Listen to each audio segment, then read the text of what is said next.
This is New England Soccer Weekly with Tom Quinlan, Nick Giuliano, and Mike DeSilva on 790 The Score. Well, hello, boys and girls. Welcome on into New England Soccer Weekly. A very big week this week. Can't play around. This is another game that you have circled on your calendar. Let's get right to it. Mike, Nick, guys, how are you? What's up?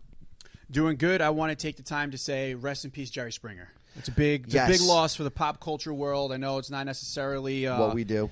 A New England Soccer Weekly topic, but he's a legend in the game. Yes, we are recording on Thursday. First time I'm on a microphone since I've learned of his passing. I got to show my respects. Show respects to the originator of white trash television. Exactly. Yes. It got us through a lot of sick days from school. So shout out to Jerry Springer. I'll tell you what Revs fans were sick about on Saturday night and on Tuesday. Was it? Yeah, Tuesday night. These performances lately. You might be getting wins and you might be in first place right now, but it's just like you're up a man. Explain this one to me. You're up a man versus the worst team in all of Major League Soccer. And for the last 30 minutes, again, you let a team feel like they can steal 3 points. Or at least I wouldn't say 30. I would say 45. You would say the whole second half? The whole second half. Okay. Yeah, I mean, it's that simple for me. Like, you start out hot versus Sporting Kansas City. You get 2 quick goals. The first half was really good. The second half was very bad. They took 3 points, and you move on to this week. It was good considering the circumstances. Like, you didn't have Jones last week because he's banged up with an injury, which, by the way, Revs training sessions might as well be what Gladiator was. A lot of knocks going on at training time. Farrell's knocked up at training. You got Latif. That's Blessing, yeah. Yeah, Latif got taken out at training. He had stitches because of an injury at training. Then Jones gets hurt. So now it's like, you have all these issues compounding. You're still able to get 3 points, and it's not with obviously your first choice lineup, but it makes me almost question the depth more than anything else. Because when guys aren't, when a lot of pausing going on today. He's thinking hard. Yeah, I guess good. so. We want him to pause. We think out what we talk about. That's good. No, that's good. When you don't have your first line guys, right? And Wood's not necessarily a first line guy, but he has been a big part of this offense to start the season. You don't have Bo. You don't have Jones. You didn't have Barrero. You didn't have Barrero either, but that's because Barrero was an idiot versus Columbus. That's part of the story. That's part of the story, absolutely, 100%. Who are guys that are going to step in and step up when you might need somebody in a clutch situation? Now, I think you've had a couple of those moments, and we'll go through that in a little bit, but it didn't give me much confidence that as we go on later in the season, that this is a deep enough team. I think you're relying on your young guys a lot here early on in there. I think they're exceeding far past anybody's expectations. Can I stop you, though? Do you think it's all of that, what you just said, combined with playing the worst team in the West, being up 2-0, and just coming out and having a flat second half? Yeah. I mean we've seen this. Is a team that typically plays. I'm not saying you don't love to see it, but you could see. Yeah, good teams. You don't even need to be a great team. That's not true. Hold on. Good teams finish 3-on-2 fast break opportunities, which is what they had at the end of the game, which is what could have sealed it. Like, you could have given up a goal because, let's be honest, this is a Revs team that gives up probably, as Taylor Twellman talked about on the show last week, gives up the most amount of shots in the league, or one of the most amount of shots in the league. So you almost expect them to concede, especially without Henry in there right now. But and no Jones last week too. You almost expected them to concede, but you needed your offense to put it away late in the game, and they didn't. And that's the glaring thing right now that I think should bother everybody, and why nobody should feel great coming into this Cincinnati game. You have a very good Cincinnati team that's coming in here that's had a very bad loss of their own when they lost to St. Louis on the road a couple of weeks ago. So but at the end of the day, this is one of the better offenses in the entire league. And I think we've seen what the Revs are against fairly decent teams. And I think this is going to be I think this could be the toughest team you've seen since LAFC.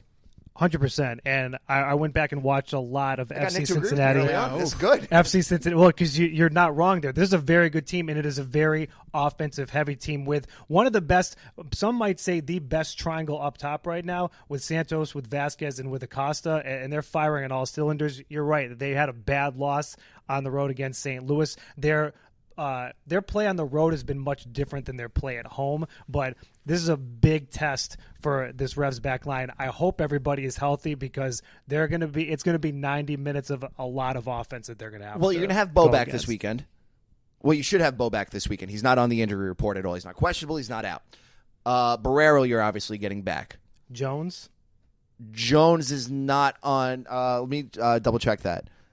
Because the back four and Petro are going to have a test this weekend. I'm very much looking forward to it. This is, to Tom's point, Mike, this is a very good FC Cincinnati team. They're up at the top of the table after 9-10 games for a reason, as is the Revolution. This should be a fun game Saturday. Okay, so nobody's questionable. So Jones should be back. Barrero should be back. The only one that you don't have back is Kessler, but I think you can trust that tandem of Romney and Farrell. Romney might be player of the year for the Revs right now, by the way.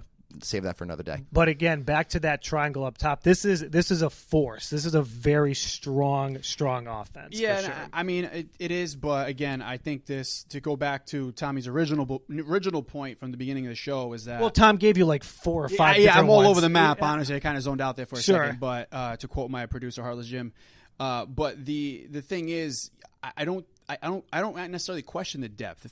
The depth would be as if they're losing these games. Same with me. The fact that they're winning the game still shows that they have replaced what they didn't have last year was the depth enough to win these games. Regardless if it's a bad team or not, regardless if they didn't capitalize on a 3-on-2, whatever it is, we're looking too deep. This is what the problem is with you and the #AnyRevs on Twitter, is you guys are thinking things way too deeply. It's not that serious. It's almost surface level. Like we talked about it. This team is deep. We gave a lot of credit to Bruce and to the staff for putting together a team. Depth. You have depth at the center back position, which obviously is shown now you need because Kessler is going to be out probably most of the season, if not the whole season, recovering. You got Farrell who's dinked up, but at least he can fill in that position. And then you have Romney, who is one of the best center backs in the league so far this season. I think it's something that we've talked about before, too, with Tom. It's like, and the same can be said overseas in EPL, the best league out there. When you have your top guys get injured, obviously the replacement isn't going to be up to par. Not all no disrespect to anyone on the team. Not all 25 players are superstars. There's going to be a degradation if you have a bunch of injuries. That's what's going to happen. Yeah, but the point I'm trying to make is that it's the fact that they're still getting results. Well, this is, but they're never going to be happy. And right. I'm talking about the man to my left, and I'm going to give you a reason why. What did he text us this morning? Oh, God. Hold on. I know he's going to get to it. It's the question of the day. I know he's going to get to it. Can you bring that up so we can? Can you bring this up so we can answer? Declared by Tommy Quinlan because IV. Mike and I didn't answer this question for a reason. So can you bring up your question of the day? Despite being in first place, have the AnyRevs #AnyRevs had any convincing wins so far in 2023? So I'm not going to answer the question. This is what I'm going to say. When the Revolution lose, Tom says, why didn't they win? Mm-hmm. When the Revolution tie the game, Tom says, why didn't they win the game? When the Revolution win the game, Tom says, wasn't convincing enough. First off, you're oversimplifying it because how so? When I've examined how they've tied games this year, it's ugly. Like they shouldn't have tied against Columbus. You blew that. But if they lost that game, what would you say? I would say you gave it away. But if they tied that game, what would you say? I still say you gave it away. And then when they win the game, what do you say? That's a great win on the road. No, that's not what you say. You say it's not convincing. That would be if they win against Columbus. I'm not complaining. It's not convincing enough to you. No, that's a convincing win. That's your question. Yes, and they have not had that convincing win so far in 2023. Nashville without Carlos Heel. Nothing win. Look at what he does. It was Nashville without Carlos Heel. Maybe. You want to know what my convincing win was? Don't touch me. No touching. In all honesty, DC. I thought DC was the best win so far for them this year because that's not a game you win last year. Right.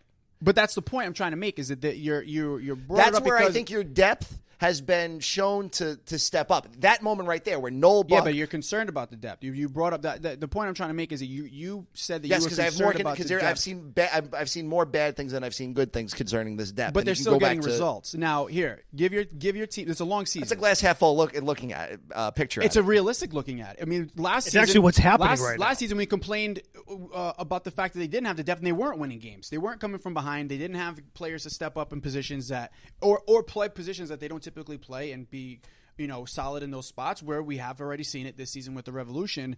And to me, it comes down to, there are times where Nick said it's not the correct thing to do, but there are mental lapses that happen on a team. You play down to your competition at times. We've seen them do it, but the difference between 2021... the difference between a good team and a great team. No, it's not. It's won not the game. The difference. All teams they won do the that. game. All teams do that. Because they didn't win 7-1, it's not good enough? It's a great team wins the games that they even sometimes don't deserve towards the end. That's a great team. Do I think this team is considered 100% great yet? Probably not, because it's still very early on. There's still too much of last season bad taste in my mouth.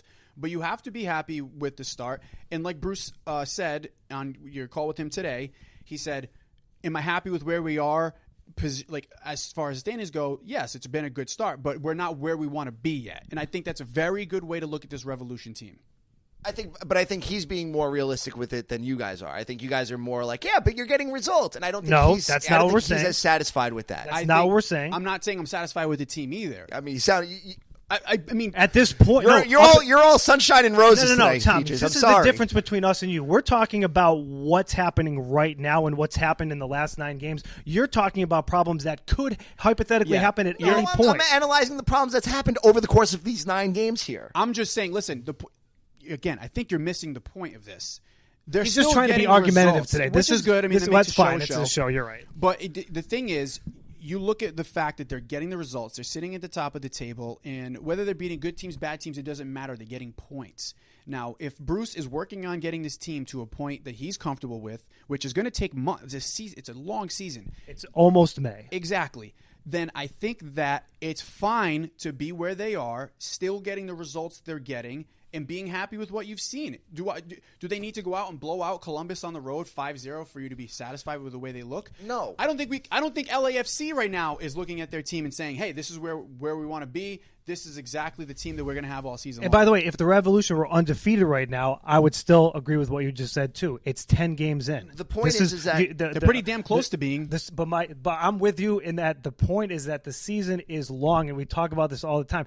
Should you be happy where the Revolution are at right now? Yes, but you heard the coach, like you said, this is a building process. We're 2 months in. There's a lot of time left. Yeah, and I think he was definitely a little bit. And those concerns that you have might actually come to fruition. You don't know, but they have. I don't think it hasn't happened. It hasn't happened yet. But you're talking about something that isn't happening. Not to mention, you already have one player in particular that you have completely trash talked for months now, who's been stepping up and has earned a starting role on this team, has produced. And there's nothing you can say about it. Wait, there's not a damn thing you can say about it. He's not convinced, though. It's not convincing enough for him. But that's a proof right there in the growth of a team that you didn't see last year. And that was our show 3 weeks ago. You're talking about 14 days later. Do it against Cincinnati this weekend, and I'll be happy for Vrioni. Now, I think Vrioni should start. Because if Wood is not hurt, I think you start Vrioni this weekend. If you go back to a previous show, I said I think that you start with what's working until it doesn't. And allow the time that Vrioni is allotted to build his confidence and to eventually get into starting. He got a chance, and he took advantage of it. Yeah, he's taken advantage of it the last 3 games here, and it's good. It's good. But now this is the game where I think you kind of redeem yourself more so. Like, you got 2 goals versus Kansas City in a win. Great. You scored against the worst freaking defense in the entire league. Fantastic. But isn't that what he's supposed to do, though? Imagine if he didn't. Imagine imagine the show that we would have today if that was the case. How does he win in that situation? He doesn't. He doesn't win with Tom. Just like Adam Buxton didn't win with Tom. Like, it's good. Just like when this team wins with Tom, it's not convincing. Now I want to I know you can do this against bad teams because there might be more. You bad have to teams play than who's good on the teams this schedule, year. Tom. I get it, but it's just What do you want them to just do a la carte? Like, I want to play you this weekend? Again, I think we're going to be talking in circles here. He should start this weekend, and I think this is more of a barometer game where you can get a gauge of where Vrioni is. That's it. Okay, I think that's fair. Thank you. I think that's fair. I think by the way, it's a gauge for the whole team. I don't think it's one player. I think the gauge for the full team. Absolutely. Listen, if you ask Bruce if he is preparing any differently for this upcoming match this weekend, he would say no. We prepare for every team exactly the same. I don't want to hear that crap. That honestly, as a player, coach, fan, analyst, whatever you want to call me, I think all the above. All the above. Yeah. I've approached every single event. It doesn't matter whether it's recreational, competitive, college, high school, exactly the same. I'm playing to win. Okay? If you're on the same field as me, if you're between those four lines, I'm treating the game exactly the same. And I know for a fact Bruce Arena does the same exact thing, and he expects that from his team. If they go out and have a second half like they do against Kansas City, then yes, that's something I'm sure he brought up in the locker room. I think, afterwards. and you tweeted about it after the game. Been tweeting a lot recently, but you tweeted a lot after the game. And the Twitter blue guy, me too. Now, I gotta say, I am a Twitter blue guy now. Shout out to you guys. Yeah. But that was the sentiment felt in the press conference and after in the locker room because of what I said to you. That second half, they know it wasn't good, right? And he knows it, and that's why. But you have to ask the question. He gave you a good answer. Yes, he did. I'm not worried about his answer. I'm more worried about you two today. No, but the thing is, I'm agreeing with him, but I think somehow you're like twisting it all up. You're mixing it all together. Because you're saying I'm thinking about things in the future. When the conversation him and I are having has to do with in the moment. Let me get to some of these responses, because I did say we would get to some of these responses. Oh well, if you said it, then we got to get to it. Go ahead. Get to it. McNutty, your man's dude at your man's dude on Twitter. Nice. Houston and Montreal were both blowouts. Those are convincing wins, in my opinion. Okay. Nice. There you go. Gerald, only Houston. Okay. This is a good tweet. Patrick, the eye test and the numbers both seem It's a good tweet. Why? First off. Well, let's hear it. Okay. I'm reading it. The eye test and the number. You're jumping on me a lot recently. Go ahead. The eye test and the numbers both seem to point to the Revs being a good but not great Eastern Conference team. At the same time, who you've played makes such a difference to those numbers that they really won't paint much of a cohesive picture for another month or two. Okay, and I think that's a fair assessment. But I think you've also played some pretty good teams, like New York City FC, Columbus, obviously LAFC, Nashville. Like you've. It's not like you have played tomato can teams, to steal a phrase from Dan Shaughnessy. Like, you've played some pretty decent teams, and you've had some good wins in there, Nashville being one of them. But then you look at the ties of Columbus and New York City FC, and it's kind of, you have a bad taste in your mouth, A, because the New York City FC game, you had really poor personnel management at the end from Bruce there, because he left Noel Buck on the field for way too long. And then against Columbus, you blame yourselves two-pronged because of what Barrero does, and then of what Bruce's decision at the end to bring in Ema for Latif. And Josie. And Joe, we talked. We already talked. But again, about you got points out of both of those games, and so you have played people. Yeah, you have played people. Yes, you have played people. There's a parts of that tweet I agree with, and it's the part I agree with the most is you'll have a better understanding of what this team is in a month or two. Agreed. Get to the summertime. Get through some of these. You're learning a lot. Bruce is learning a lot about this team, and the best part about this team as opposed to the team that we saw around the same time last year is last year by now you already saw that it was not working. Whereas this team so far this season, you're seeing that it can work, it can click. And when it clicks, they are probably the best team in the East, at least so far this season. So far this season, yes. They're definitely one of the top three teams in the East right now. For sure. Mm-hmm. UK Mike, Revs fan Mike from the UK. Yo. Houston, I would say we controlled larger part of that game and didn't look under much threat of dropping any points. But then I look at that, it's like, it's Houston. You're supposed to beat Houston. You're supposed to beat Sporting Kansas City. That's why I put Nashville out there, because Nashville that's a good one. Is a solid team. At that point, hadn't conceded a goal yet, and you didn't have your best player, and you still come out of there with a 1-0 victory. Well, Randy agrees with you. The first Randy agreed, and I think we looked good against a strong Nashville side as well. We also pummeled Montreal and looked like the better team against Columbus the entire game, only dropping points after being down a man for 30 That's one minutes. of the things I think that you misstep on, is that Columbus game was a tie, and you could have won it, sure. But like that was better than we all thought that they were going to play in a hostile environment against one of the top teams. In April, That was a big moment. that's a good moment. And you don't drop a point. You get a point. You don't drop points. And it was by self-inflicted wounds, if you think about it. There are times, again, you want them to win every week. Great. But there are times throughout the season in ties and in losses where you can still see things. And if you see some positive moments this early on, just like you do with players like a Veroni, you have to give it time to maturate. Again, they're in first place, but it's April. There's so much soccer left. So it could go the other way. And you might be right at the end of the day. But right now on April 20, whatever day it is. 7th? Yeah. 27th. They're in a good spot. And yet, here's another reason why this game's important. After this, 1, 2, 3, 4, 5, 6 games. We're not home again, boys, until June 10th. One home game in May. Portugal. One home game in May, I think, right? Sorry, Chicago. Yes, May 27th. But okay. But it's a great. It's a month from now. I have next this home game after this No, weekend. I have this written down. Yes. This is a very good point. Dia de Portugal. That's Portugal Day. And June 10th. So shout out to all my what's Portugal Day? people. June 10th. Is it? Oh, okay. So it's like Cinco de Mayo, but for Portuguese people. I don't know the exact reasoning behind it, but June 10th. Okay. Portugal Day. We're going to celebrate it. Dia de here. Portugal. That's all We're I going know. to celebrate I it don't know on if it's June independence. 8th. I don't know Be what ready it is. for But it. this- Be ready to wear all your Portuguese stuff on June 8th. But you're right. You are right, Tom. Tenth. This isn't again game 10 or 11. This isn't a make or break of the season. But this is your last game at home where For a while, where yeah. you've done really well and you've gotten points in every single game. It's against a team that's right neck and neck with you at the table. That, like I said to start the show, has an offense that this defense is going to have some trouble with because it's very high powered. This is a really good test, and to your point about you're going on the road to 4 of the next 5 games. Yeah. So it's going into a tough stretch for sure. I mean, Toronto, Miami, Philadelphia, home versus Chicago, Atlanta, New York City FC. That's what the next 6 games looks like here, boys. Like this is the stretch where I think you will learn the most about this team this year. Is that fair to say? I think you're going to learn a lot about them in this stretch for sure. Because after we get out of June 3rd, then we're pretty much getting ready for the European international transfer window to open. I don't think you're getting Buxa. This is why I went on my rant about Twitter, by the way, earlier this year. Vindicated again. Everybody believing these Buxa rumors. You're back on ridiculous. You're back on it. I In want to hear force. this. Guys, Cook, back on Cook. it. But Couldn't be more back on it. and I bought a blue check mark. Exactly. That's what I mean. I bought mine back, and I didn't buy it for the blue check mark for the people that are going to come at me. I bought it. The Twitter blue features are pretty cool. I'm not going to lie. For what we do, Yeah, it's worth it. you need it. The engagements are worth it. Okay, move on. Continue, yeah.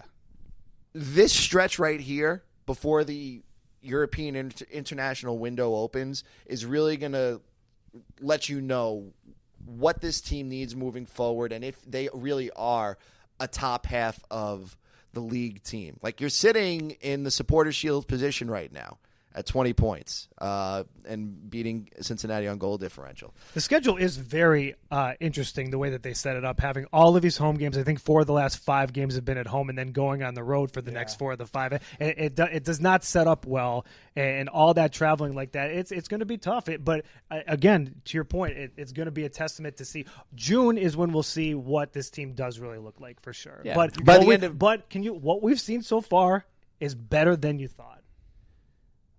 Is it better than what I thought? I think they're exactly almost what I expected.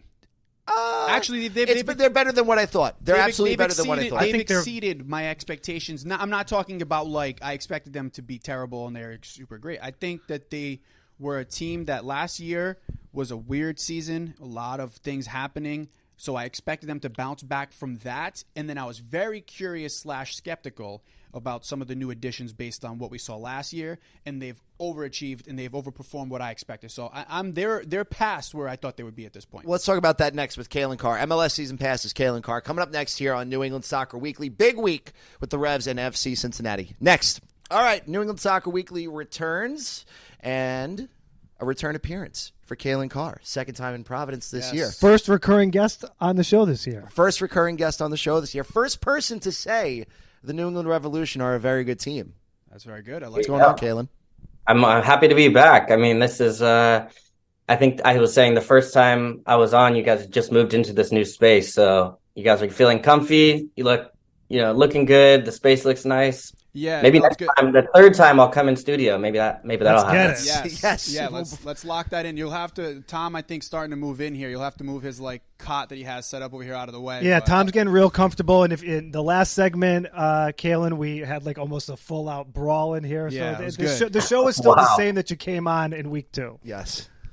Oh, I've been thinking about staying in Providence one weekend when I come up, mixing it up a little bit. I've been in Foxborough most of the time, and I used to stay when I played against the Revs. I'd stay in Braintree, out by there was like I think it was at the end of the train. There's and nothing in Braintree. Stay in Providence. Yeah, it was tough. The road, like one time though with the Dynamo, we stayed in Providence and we trained at Brown, and it was a dream. It was really awesome. I was going around town, going to coffee shops. Like it was great. Yeah, I know So- Providence. If you do decide to stay here next time, I'm your guy. I can bring you to any coffee spot, good food, good bars. We'll be your guide. I like it. I was watching a feature on the Revs on Tico Rivera. I think his parents have a taco spot or some type of. Poppy's Tacos. Poppy's Tacos. Poppy's Tacos. Poppy's Yeah, okay. Tacos. Shout yeah, out Poppy's delicious. Tacos. Free ad. My always. co-host on Love my it. the morning show I do, she went to high school with his mom. No way. And Yeah, that, so- Calen, is Rhode Island. That's Rhode Island for you. There you go. All right. Well, let me in. I'm ready, guys. Yeah, I'm man, ready let's to do it. become an honorary Rhode Islander. Love that. And Calen Williams might as well be an honorary play-by-play announcer officially for the Revs because he's done every single Revs game. It feels like As a player, that's the things you like, though. As a player, you look for those superstitious type things. So maybe this has to be the Apple broadcast team moving forward. Maybe. You never know. All right, so this is your third time seeing the Revs this year. What are your thoughts? I mean, they've been really good. I knew they were going to be Are they good. a great team? That's what we've been arguing about today. The Revs are a good team. I think. No. the That's not what Tom consensus. said, Calen. You're talking about are the wins convincing? They've been winning, but is it convincing enough? Okay. Well, the ones that I've been on have been the 2 blowouts. So I was at the game versus Houston, which was 3-0, and then Montreal, which was 4-0. So those have been the blowouts, but I don't know if that's quite where this team is at. I think even Bruce has mentioned the team is still kind of finding itself, and he's been always a little bit critical, which I think is what makes him be such a good coach. I've played against Bruce teams forever, and just so much respect for him as a manager and what he's able to do. But I think when I look back at even the best Revs team in recent memory, when they won the Supporters Shield and took that record, that was a team that was still winning games very closely. Like most of those games were winning, by 1 goal, maybe 2, but they were winning those tight games in the margins, even with the, firepower they had with, Buxa and Bo. And then you look at Buchanan, all the weapons that they had in the attack, Carlos Heel, of course.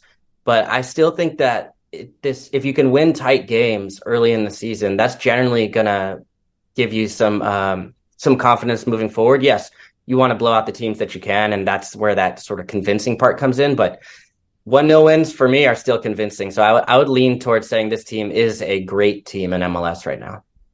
And another thing we kind of talked about before you jumped on here with us was Tom and others may have some concerns with the depth of the team because of some of these quote unquote non-convincing wins. But I think it's quite the opposite. What's your take on that? Because you saw last year they had, transfers and injuries and they were not winning games. Whereas this year they've had some dinks but they've been able to kind of still pick up 3 points or even a draw in Columbus. So what's your take on that? I think you guys are right on it as far as the depth separating the good from the great across MLS. I think about LAFC, what they're able to do with the depth that they have, bringing in pieces. Seattle, also a really deep team for me. Philadelphia has depth. They've been able to manage playing through the Champions League, although their league form hasn't been as good. You can see how much that takes out of a team. And I think that actually hurt the Revs in the past when they were in the Champions League. But I think the way that they've gone out and replaced it, if you think of the players that left, Matt Turner leaving, Petrovic comes in, Barrero's looked much better. He's sort of the Buchanan replacement. And then Buxa being gone is the one piece where you could say, all right, you're missing still that elite striker position. But I think they've been able to create opportunities through the different ways they're playing for whichever striker steps in. So Bobby Wood got some goals, did well. Now you see Vrioni finding a little bit more of his confidence coming in. So you look around it, and then even Kessler going down, in steps Andrew Farrell, Latif Blessing is missing, Noel Buck steps in. He's been really good this season. So I think there is a lot of depth on this team, and it's difficult because you can see sometimes across the league, one center back goes out and it's like, it's all over for that team. They just cannot recover. And I think the Revs have already shown early on that they've built a nice little roster of depth, bringing Romney, these pieces to be able to withstand absences or injuries. One of the players you brought up is Giacomo Veroni, who's been getting more minutes as of late. He scored a few goals last week against Sporting KC. Calen, as a former offensive player, one of the things I've talked about is obviously you want every forward to score every single time, but one of the things I liked about Veroni, that I liked about Buxa, is he finds himself in the right places and positions to score. Have you seen that same thing when you've watched him so far this season? Yeah, I really like his movement. For a player of his size, he's very comfortable moving. I think he moves pretty well, makes good runs. He kind of runs off the back shoulder and then cuts across at the right time for that goal last week. So I think that really bodes well. I had somebody come to me and say, well, his goals have been against Kansas City and Montreal. So was it Tom? Was it Tom? Okay. Maybe it was Tom in my ear. Ago. I may have seen that on Twitter from Tom. But yeah, I mean, for me, if you see the ball hit the back of the net as a striker, that gives you confidence. And I don't care who it's coming against. Now, this will be a different task. I think Cincinnati, I just got off with Bruce Arena for a pre-interview, and he had really great things to say about FC Cincinnati and that team. And I think he did say it is an opportunity, early in the season still, but to test yourself against a team that is going to be a very good team in the Eastern Conference. I think there is an extra bit of hype around this match. There will be a lot more eyes, I think, on this Apple TV broadcast because it is the two top teams in the conference. And so I'm excited about that. I think it's going to add an extra little element to this match that might make it feel maybe a little bit more physical, maybe, a little bit more energy. I hope the atmosphere at Gillette is going to probably be turned up a notch or two. And I think that's kind of where you start to get to test yourself, where you say, okay, well, we took it down Kansas City, but we didn't play our best. But sometimes it's hard when you have a lead, you're up a man, you're feeling a little bit comfortable. And I think this is a game where they're not going to be able to let off the gas. Like, they're going to have to be on it from minute one all the way to the last. Calen, tough stretch coming up for the Revs. This is last home game for them for 6 weeks? Yeah. So until I think 4 of their next 5 games are on the road. Yeah. So it's going to be a really tough stretch here for them coming up. How much of that is in the back of their mind, as a former player, somebody that kind of has been in that position before? Do you look ahead to something like that, or as Bruce would probably tell us, they're just looking game to game? Honestly, I would, I used to follow coach speech more to say, whatever the manager says, but I really don't think I cared that much about that. I think I really was just, focused week to week. I think that was a part of it, but also this team has been in such a hot form that I feel like they're not going to feel that they can't go on the road and get results either. I think the way they play, how strong the defense is, you bring Petrovic and that back line anywhere, I feel like you're going to give yourself a chance. And then it's just about taking those opportunities on the road. So I think there will be a little bit added on this week more just because of the opponent, just because it's a team that has some star power, has some firepower, pretty similar teams in some ways, as far as having athletic backlines, good speed options, 2 of the best number 10s. I think probably the 2 best number 10s in MLS from my perspective. In a league that doesn't always really highlight the number 10s. Often we see goal-scoring wingers like Carlos Vela or Driussi or otherwise, but I always am partial to playing with the top number 10, and I think we got 2 of the better ones in this one. So I think in some ways it's an even matchup, which shows it's going to be tight, but I think that's why there's so much attention on this. Expanding on FC Cincinnati, one of the things that I notice about them, like the Revs kind of do too, is because that offensive triangle is so successful up top for FC Cincinnati, their backs tend to push up a little bit more, and they've been burned on the counter. Is there any other things that you think this Revolution offense will be able to do? Because to your point, Calen, this is a very strong team, Cincinnati. Besides LAFC, this is the best opponent the Revs have faced this far. So how does that offense break down that defense? Yeah, I think that's a good area to watch, is those wide spaces, because I think both teams are probably going to try and clog the middle of the pitch. You think about just trying to find extra numbers. I don't know who the Revs are going to play yet, but whether it's those two sort of sixes that they might go with, and just try and crowd space for Lucho Acosta to push him wide, I could see that happening. And then I think both teams like to send their fullbacks forward, because at times the Revs like to throw Brandon By and Jones forward, so there might be some space in behind if Acosta looks to slide out wide. I really like to watch Carlos Gil because he does slide wide to create overloads and extra numbers. And then Dylan Barrero, for me, is kind of an X factor in this one, and always is with this Revs team. I know Bruce wants him to be a little bit more consistent, but at his best, I mean, he is I think one of the top young talents in Major League Soccer, just as far as to have a player of that profile, his age, Colombian international, and what he can do one-on-one with the ball really can change the game in an instant. So I could see him having a big impact in this one. Another thing I noticed watching them back, and I meant to bring this up last segment, is the keeper, who's young. He gives up a lot of rebounds. Like the Portland goal specifically last week was off a rebound. We saw Veroni just score off of Casey. So that's just a point I wanted to make up a point of that. The Revs definitely need to watch out for that. The other thing that I thought was interesting, Calen, I don't know if this is just like a reporter type thing or if you buy into it as a player, but obviously FC Cincinnati undefeated at home, their ties and loss have come on the road. Is there a difference you see in play from the is that just how it falls?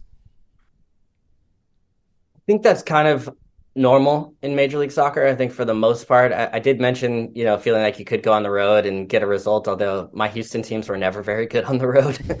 Just always made the home field feel like a fortress. And I did the Cincinnati game on match day 1 to open the season in Cincinnati at TQL, and that atmosphere is pretty crazy. Like, they had 25,000 people in the stadium. So I think some of it is they do ride that emotion of being at home, but I think they match up as a team that should have more success on the road just by I think how strong that back line is. Miazga has gotten called back up to the men's national team, and I think has been a really good signing. He came in partway through last year.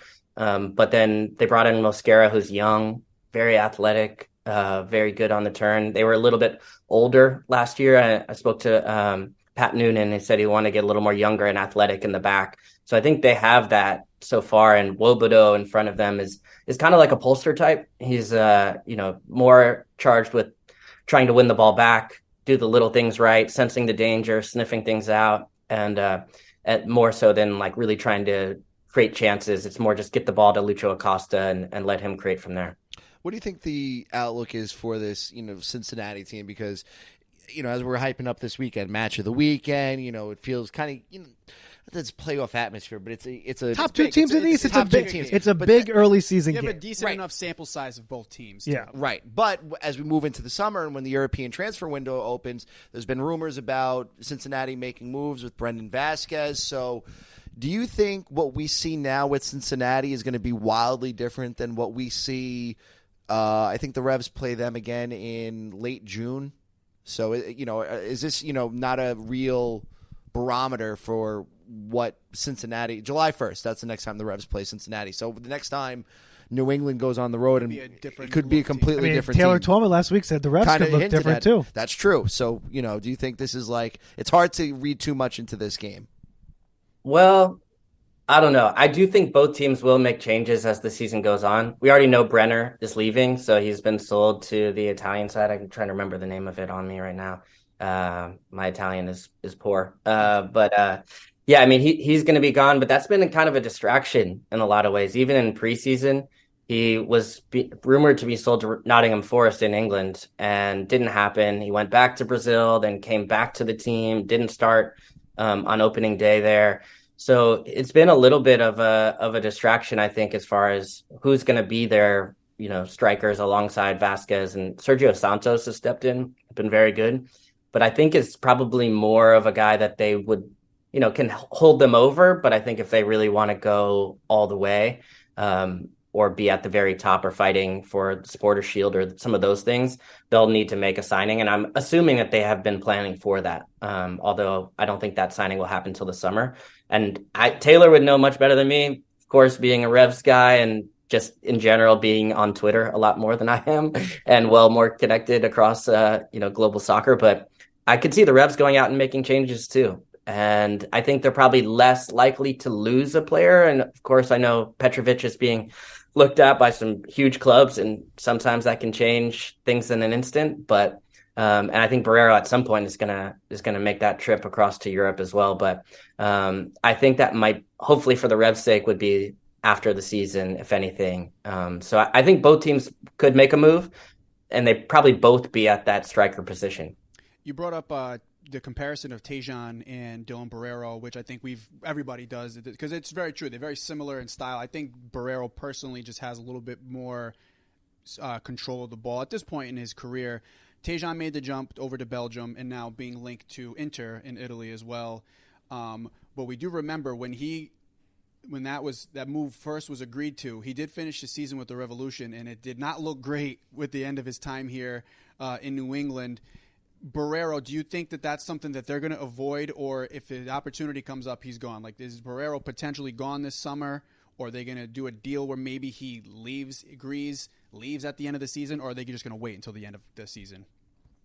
That's a tough question. I really, just being honest with you, I don't know. I just know that when you see a player who's 21, is he 21 yet? I think he still might be 20. But either way, capped by Colombia, you don't generally see players like that in MLS. And in the past, I don't think you would have seen a player like that with New England. If anything, you'd say, oh, maybe that's more of a profile of a guy that's going to go to an LAFC or going to go to an Atlanta United. And I think that's part of what the Tajon Buchanan sale changed, is saying, okay, we're moving players on to Belgium. Now they're going to Inter. So when you go to Colombia and you go meet with Barrero, or you meet with his agent, and you say, this is what the path is. It's already laid out in front of you. And now I think even when he sees this move potentially to Inter happening, that's more to go out and get the next one. So I think the challenge will be, it's not an if for me, it's more of a win. And I don't know when that win would happen, but I think it's a cool thing and a sign of progress overall for the Revs that they're participating in that. Because now if they move that on, they can be like, there's just more data points to prove that you can go, and that's only going to help when you go down to South America next time, or you go, I don't know if you're going to grab that same talent in the draft anymore. That seems like, pretty optimistic, but even still, the idea that they could go get another player of that caliber, that's more and more the challenge for modern MLS, because players are moving based on the age and profile players. They're coming in and they're going pretty quickly. Well, that's interesting that you say that, because that's 2 weeks in a row now. Taylor Twellman had the same thought last week about the Revs now have this opportunity to say, look at what we did with A, B, C, D, E. We can do that for you if you give us 2 years. We'll get you back out overseas. It's a spot that this team hasn't been in, really. And it's what a lot of smaller clubs do. Something that Tom's been waiting for his whole career, and it's finally here. Tom, he takes so Talk much about me like I'm a fan. I'm not a fan, all right? I've been waiting forever this team to be good, yes. They're finally good. I think about it with the academy too, right? I mean, look at what Kurt Anafo's done. Yeah, you want to see those players come in now, get first team minutes playing. Yeah, I played against Diego Fagundes, so I know there was little sprinklings of one-off player that was amazing, but now having this system where you could pick out of your hat 4 or 5 guys at least that are already breaking through and playing meaningful minutes on a top team. So I was played in MLS, and it was tough to break through on teams, especially good teams, as a young player. So the idea that that's a part of it now is big. And then, eventually if you see a Noel Buck or you see one of these guys go abroad, that also helps go out to young players, especially, Providence, wherever, Boston, wherever you might be, and say, hey, come in here. There's a plan for you. Do you want to be like this guy? Like, he's with the U.S. men's national team. That's a really good that's a really good thing to be able to kind of, have to be able to say to kids. Yeah, and I think that's kind of the culture that Bruce has helped build. And I think that's sometimes what's being forgotten from some of the people on Twitter that complain about this and designated players and this and that. It's because he's built a culture here where he is, they're scouting players, they're bringing in. I mean, look at the guys they've gone and got. I mean, I know Bo came here, I think it was here before Bruce, right? No, Carlos Hill. Carlos was. He brought Bo in, Petrovic. Barrero, all these guys that are coming in, and then you look at some of the young talent, which before the season Bruce was very excited about, and he's given them these opportunities.